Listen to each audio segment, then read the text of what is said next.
առողջ ապրելակերպ վարող մարդը միավորը հավաքելու այդ միավորները օգտագործի որպես կա բարեկամին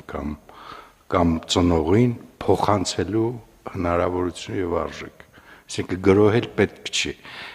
Եթե չգրոհենք, այդ գրոհելն զուգահեռ բալանսում կա նաև միավորների կուտակման տրամաբանություն, այդ պատմությունը միևնույնն է, մի օր օգտագործվելու է։ Եվ մենք կարծում ենք, որ դա ամենալուրջ խթանն է լինելու, որպեսզի համակարգը բալանսավորված աշխատի։ Ու մենք այդտեղ ուրիշ գաղտնի դավադրություններ էլ ունենք մենք պահացել, շատ էլ որ չենք ասում։ Հետո հետագայում պարզվելու է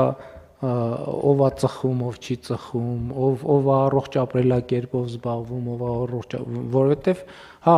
մենք պետքա գրոհենք առողջ ապրելակերպ, պետք է մարզասրահները գրոհենք, պետք է քայլուղիները, վազքուղիները, հեծանվուղիները եւ ընդհանրապես պետքա մեր գրոհները այդ ուղղությամբ լինեն, որովհետև մենք ընդհանուր առմամբ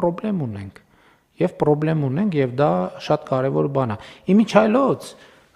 հազիվ առիթ է, քանի որ հասանք ծխելուն եւ ծխելուն եւ անառողջ այլ գործելա գործելա կարգերին, ես ուզում եմ մի sense դիտարկում անեմ ինքս իմ փորձից ելնելով, որ մարդ, որը բավական երկար ծխել է